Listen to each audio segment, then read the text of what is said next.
And now it's time for another Booze and News beer review. We're going to go ahead and start with one of my favorite Christmas beers of all time. It's really hard to get, so right now only Coleman and I have it, but everybody at home should definitely go check this one out when you get a chance. Specs carries it. Total Wine carries it. It is an import Christmas beer. Specs does not carry that. It may not. I don't know. Is it like gas? Is it what now? It's everywhere. I've seen it at gas stations before. Oh, really? It's probably the most popular import beer, I think, but it's super expensive. So in particular, this one, so the Delirium Tremens you can find at some gas stations. This one is kind of harder to find, the Noel, in my experience. Yeah, because I looked for that. That was on the list from like 2 weeks ago, right? Yeah, this is their Christmas version. I looked for that one. Yeah, I couldn't find and it. It comes in this really cool like clay bottle. It's spray that they spray all over it, so no light gets into the bottle at all. So no light gets in the bottle at all. Yeah, it's completely like light proof, and it's really fucking heavy. But anyway, let's get into it. I'll pull the info up on it. It's an ordinarily heavy beer too. It's like alcohol 10%. 10%, yo. Okay. You like that? Yeah, that sounds fucking good. I could do 10%. Where's my browser at? Probably one of the smoothest beers on the market at the same time. I think Tremens is like 8.5%. That's their lowest. I think it used to be higher actually. Okay, that name scares me. Delirium Tremens? Well, that's because it's a real ass fucking thing where alcoholics go fucking crazy. Right. Did you know that? Did you know that, Albert? What? Do you know about Delirium Tremens? No, what is that? That's if you take it way too far. Yeah, when you take the boozing game way too far, you can start getting all kinds of crazy shit, hallucinations. Yeah. Have you been that far before? No, man. I've got the shakes. I think that's a precursor. Yeah, no, like it's right after you get the shakes. It's right after you get the shakes? Oh, good. Good. I'm almost there. It's when you stop the alcohol that's when it starts. So there you go. Delirium Noel by Delirium Tremens. It is from Belgium. Brewery's been around since 1654. Like I said, really fucking great beer. Check it out if you get a chance. I've had it before, so what do you think, Coleman? This is not just Noel, but Tremens especially. This is the best beer on the market. Yeah, it's remarkable, and it's not like super duper dark, if you guys can see. So we learned the other day we were doing a beer review with my friend Andrew, and I learned about a new thing called CRM, which is like the color scale of beer. And so this would be, towards the probably like 30s or 40s, but still not dark, not like super brown or black, Here we got some info on it on Beer Advocate. It wouldn't let me open their page, so I don't know why that would happen. But anyway, that's what it says. Brewed only for Christmas and New Year, Noel complete the Delirium Trilogy. So there's 3 seasonal beers, I guess they have a year. The appearance is a superb warm copper to red color, recalling Nocturnum, except in its taste. It hides it subtly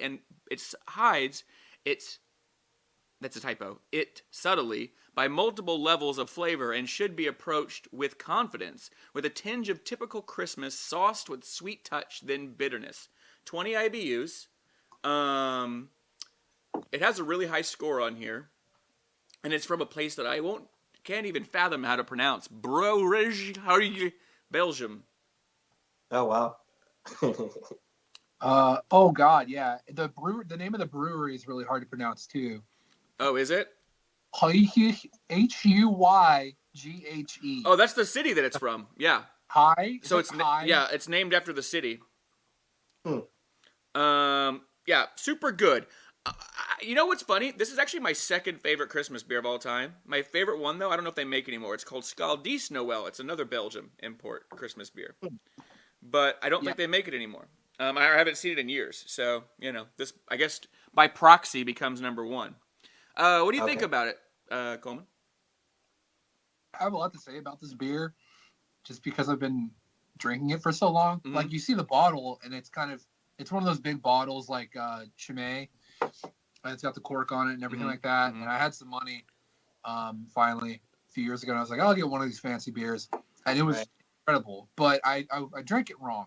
I poured it into like a big stein and drank it that way, and it's insanely heavy. Yeah. It's really heavy beer, and the flavor is so it's so flavorful that you shouldn't like gulp it. Yeah, like you shouldn't do this, but you should sip it, and it depends what you get. Delirium Tremens is kind of flowery, but this one is actually very. Let me see.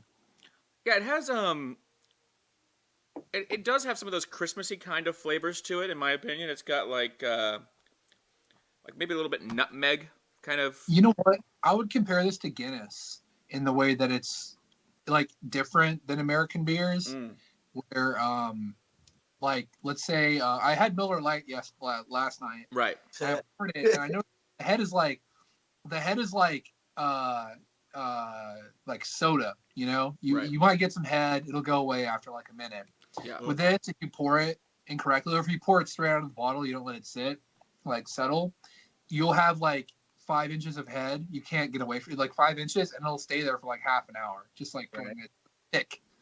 I don't know why that is, but anyway, let it sit after you open it if you try. Really, it is pretty pricey. This little bottle that I have was $7. that one bottle was $7. Yeah. Woo.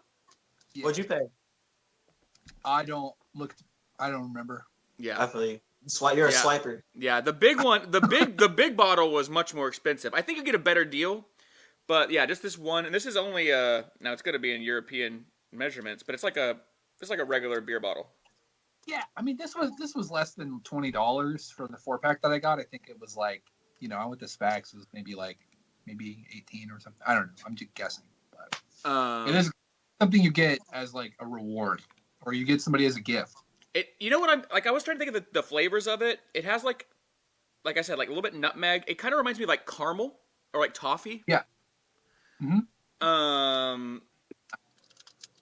goes well. I mean, what do you see? Clove.